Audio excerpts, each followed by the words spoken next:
and gentlemen, boys and girls, children of all ages, it is me, Dukect T, back once again here live on TalkShoe.com. How are you doing?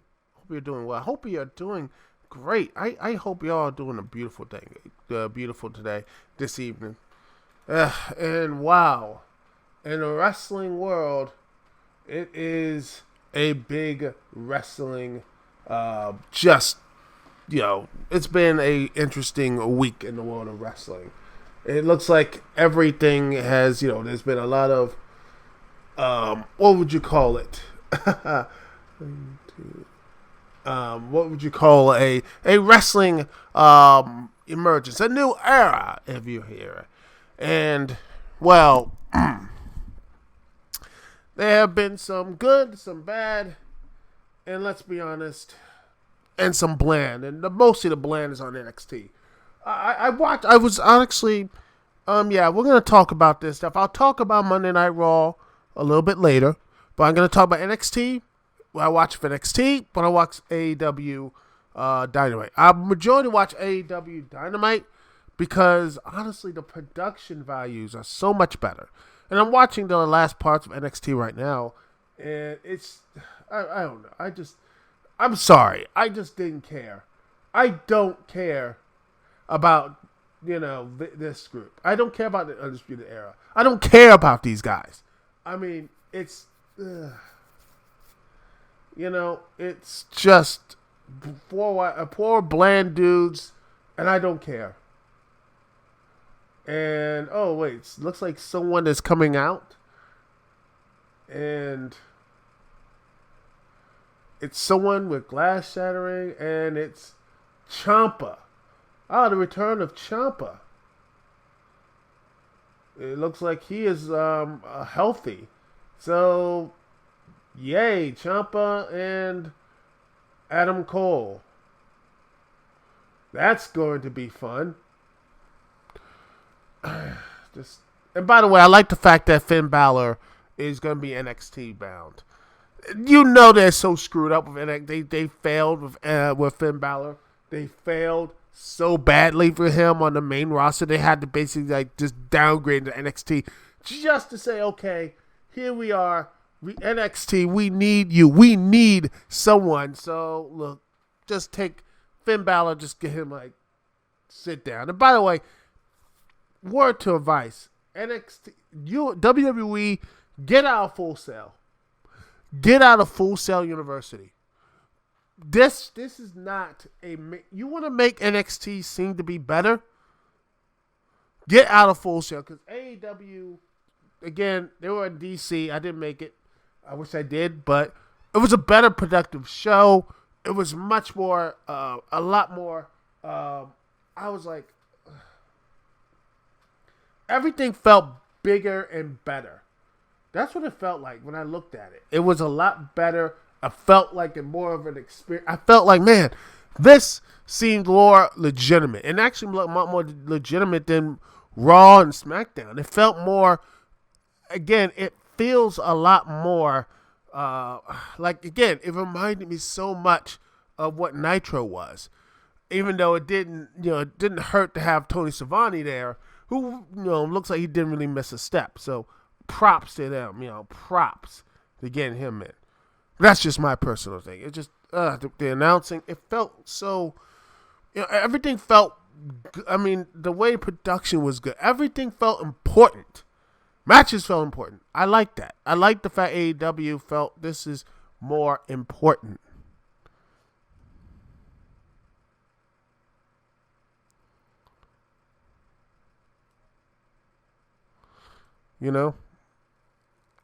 It's, when I look at the show, I look at it and I'm like, this to me, when I look at NXT, it just was such, and it is the third, I know, it's the developmental brand, which WWE seems to forget. It's a developmental brand and such.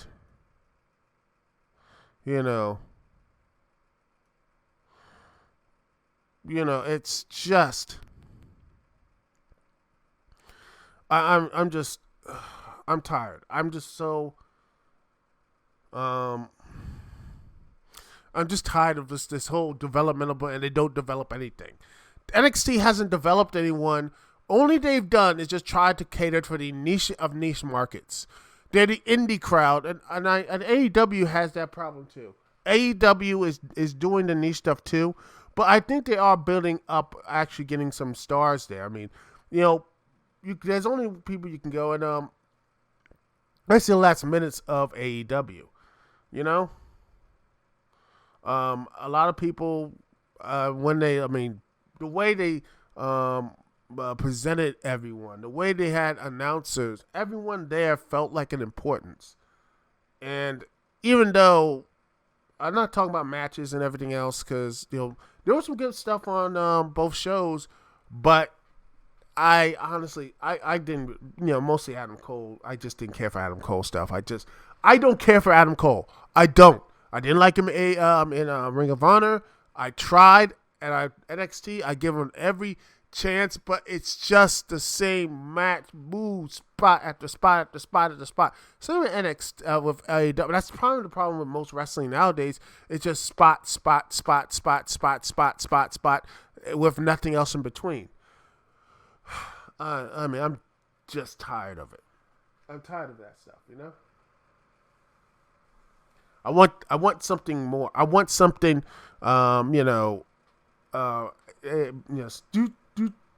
it's like, if you want to do a big spot like this and all that time, so a big spot, then rest, big spot. That's what it should be. I would like to see, like, less big spots, and more spots that mean something. Because if you could just do, if you could do big spots, that's fine. But to me, I want to set up, and if the big moves matter, then let them, count for 3. It's just, if these big important moves are there, I think the best thing you could do, is actually, if these are huge moves, they should be like finishers. But yeah. Also, I like the fact that Private Part, Angelo, I think Angelico and Brett, and I think those were really best friends. I mean, Angelico and Evans and Private Party, those two, I like. It was a little cheesy, but hey, that's wrestling. They're not gonna get everyone else there. SCU made their appearance. Lucha Brothers on again. This is spot chasing, but this is again my personal emotions. I did like again more of the production values. It felt big time, and they needed to go big time. WWE just feels like we could just show the crap on Full Show, and that would be pack it up at the end of the day. And honestly, that's, to me, the sad part is there was nothing really there. That if it was at a bigger stage, I think I would give much more of a pass. But if it's in Full Sail, NXT needs to leave Full Sail. They have to go into other. If they're going to make this into something important, they have to leave Full Sail. Like, I'm reading myself. That's what it is. Also, I like to say that wins and losses matter. And to me, it looks like the things are going to set up with Pac, and looks like he might be a championship contender, which it looks to be interesting. Are they going to pull that off? Heel versus heel program with Pac and Jericho? Who knows? Triple threat situation? I mean, I don't know. Maybe he and Heyman Page will feud around, but that match was actually pretty good. The women's championship match, Nyla Rose and Riho. I'm surprised they gave Riho the win in the match here. I thought Nyla was going to just dominate, and she did some really good stuff. Swanton into some chairs. I mean, she goes out. She goes hard. I like that. I'm like, hey, she goes in and she doesn't take the victory. It reminds me a little bit what TNA did with Awesome Kong and Gail Kim, is that they didn't let Awesome Kong win the belt until much later. I was like, maybe that's why they're doing it. Maybe setting her up to maybe that Giant Slayer. Then again, it sounds like a feud. They might be doing something later on in the road, or just have her just not be like the the final boss until you can beat this person or something like that. Or they're gonna say now that she wins, it's a story that hey, Nyla is just too overconfident.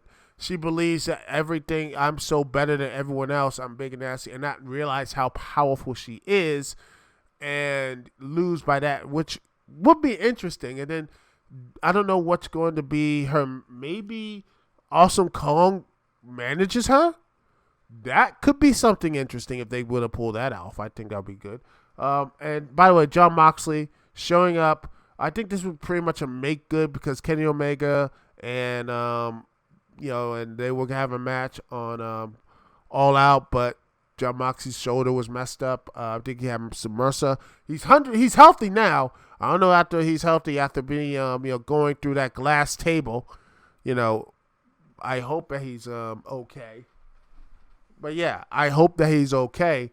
But yeah, I think that feud's going on. You had the Young Bucks, and by the way, do DQs exist? I don't know. Did DQs exist in AEW? Because that's clearly was a disqualification. Let's see what else that happened on that evening.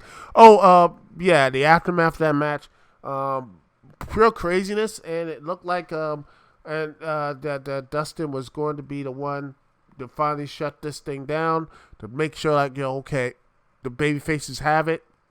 But no, it was Jack Hager, a.k.a. Jack Swagger, showing up and laying out everybody. MMA star, the last ever Lucha Underground champion at this point. I don't know. But, yeah, he is, this dude, if they know how to do it, he looks, again, he has that capability to be something special. Maybe this whole him doing MMA and all this type of stuff made him look better, Hey, everyone gave Drew McIntyre a chance, and WWE hadn't, really capitalized on that. But here, it looks like maybe maybe Jack Hager will get that second chance at AEW. Hopefully, he lays off the weed. Let's see what else happened in AEW. I know there was some Cody Rhodes. I can't say Rhodes. Cody did a pretty good job. I liked the match there, but MJF, deep burning color. MJF does continue to impress me, even though he looks like a dime store at EC3. But hey, EC3 is looking worse and worse these days. But you know what? It looked like he Brandon Cutler looked like he might have hurt himself. He might have tweaked his knee, but they might. Hopefully that he's okay. But overall, MJF wins with the salt of the earth. You see, what else? I think this could be the show overall just was great, and I hope that the next week's show it just continues to do,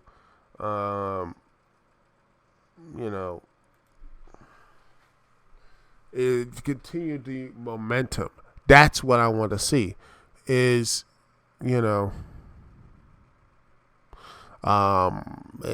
momentum and how this thing continues to go and continues to make things better.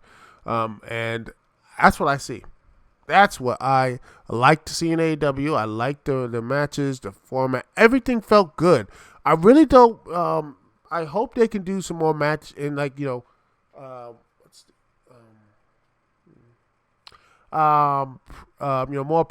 video promos about the people there in the big matches. I'm surprised they haven't done anything with the Dark Order. Maybe that's for next week. I hope they will continue to have that as well. I hope they are continuing to build and build. That's my hope, is that they continue to build on the strengths here.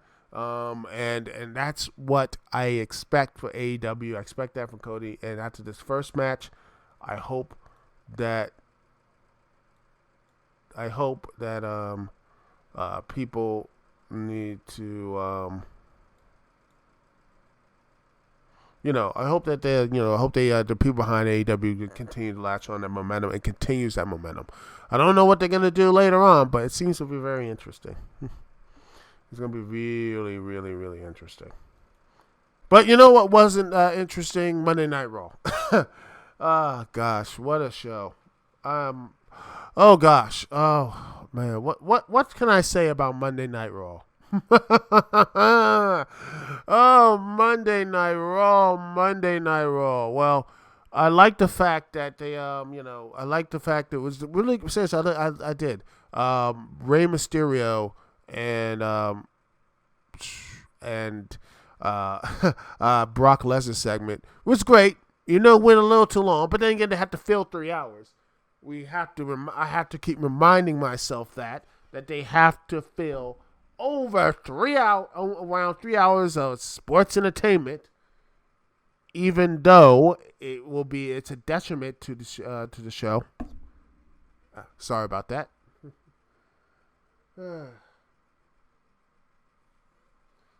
I mean, what's the point of just showing all this? I mean, what's the point of just doing an attack that didn't need to go that long? But again, it got its point. Brock Lesnar not only taking down Rey Mysterio, but also his quote-unquote 22-year-old teenage son, Dominic. Oh, wow, his teenage son, who's 22, who can go and get a drink and such, go and, do all the things that, 21-year-olds and 22-year-olds can do. He's a teenager. Meanwhile, the 20-year-old Juan Soto can go in and basically, get, act like, the 20-year-old Juan Soto, younger than Dominic, can just, dominate in a game in, wild card game. I don't know. It's just weird. Juan Soto, Washington Nationals. I just did a terrible joke. Sorry. I had a great one. I thought about doing it, but it just didn't do a good segue. But anyway, it was hilarious. But Monday Night Raw had, again, some good stuff. It kept, it was starting to do good, and I looked at something which Kevin Omega did tonight, which something that Seth Rollins, just supposedly good guy, Beast Slayer, didn't do. It was all over Raw that night. When he said, I respect Ray, I respect him, and all that other stuff.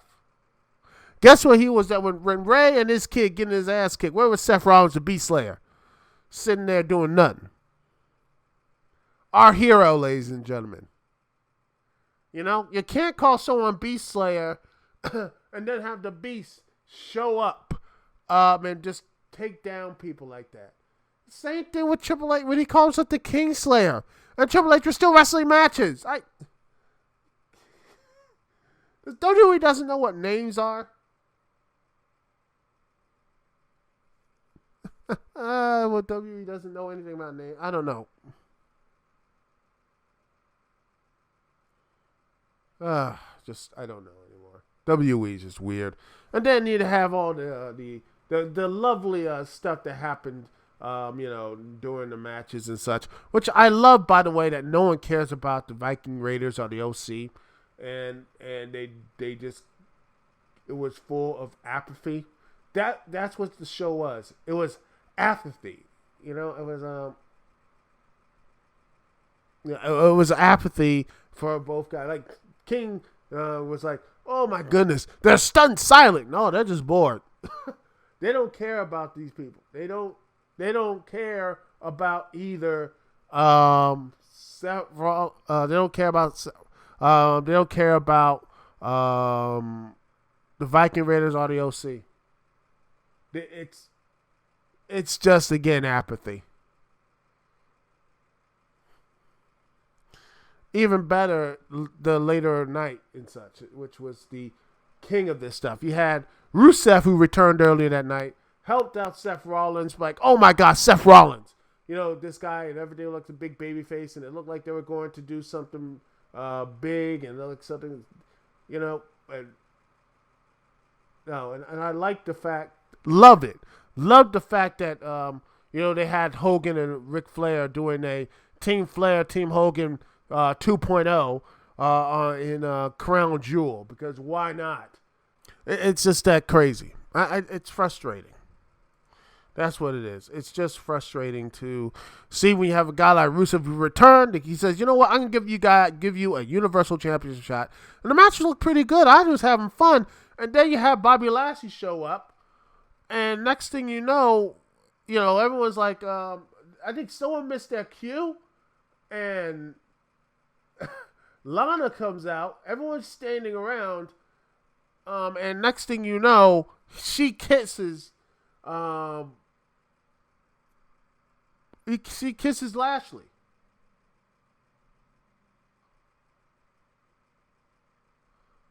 And I'm like, wow. And it was so late. So everyone was out of position. Everyone's like, they just stood there. Rusev just stood there while he's just getting his wife kissing him, someone like that. Orton and Corbin, who's also on Team Flair or what have you, laughing.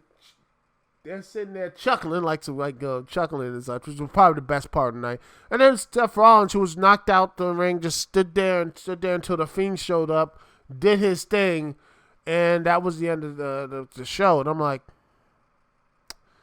not good. Man, that was not a good thing. Thank goodness the Nats game came on and the next day, and that was a great palate cleanser. But man, Monday Night Raw.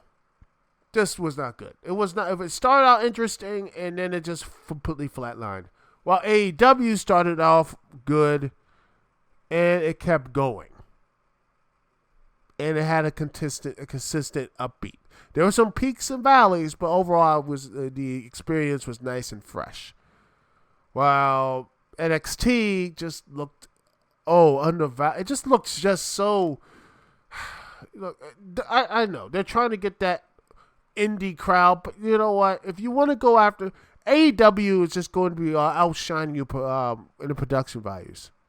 I keep harping on it because it's something that needs to be harped on. If WWE wants to be in this whole wrestling war, they gotta step the game up. If not, well, what's the point of putting NXT on the USA if you're just gonna be just doing this half? It looks like not half-assed, but just completely. It looks like the same Monday Night Raw thing with just a darker, it's Monday Night Raw but smaller and just more full of neckbeards. That's what it is. NXT is Monday Night Raw but with a smaller audience and more neckbeards. That's NXT for you. Well, that's my hot take on the Rico Wrestling, and heck, SmackDown's not. SmackDown's on Friday nights and such. So, and you got Hell in a Cell, I think, this week.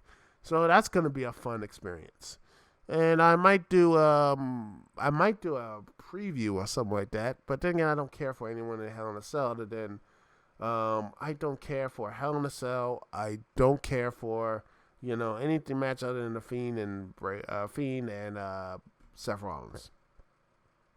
I'm just tired of that stuff. But hey, anyway, that's just me. I want to hear what your thoughts are of AEW, NXT and USA. I'll go back and watch NXT and USA fully to get into the matches. But man, when I watch AEW, it just felt like night and day, and it felt more. Maybe it's just me, but I was like, man, NXT, you gotta step your game up. You gotta step your game up, man. Come on. I'm tired of that, man. I'm tired of just the same old stuff, You gotta step the game up. That's just me. Anyway, that's it, ladies and gentlemen. Thank you so much for watching. And thank you so much for listening live on the Dukect Lounge. We'll be right back again Thursday, hopefully. I won't be as tired and sick every day. So we're going to get back on the weekly train. And we'll be right back next week. Thank you so much for listening. This is Dukect here. Peace and love. I will see y'all when I see y'all later.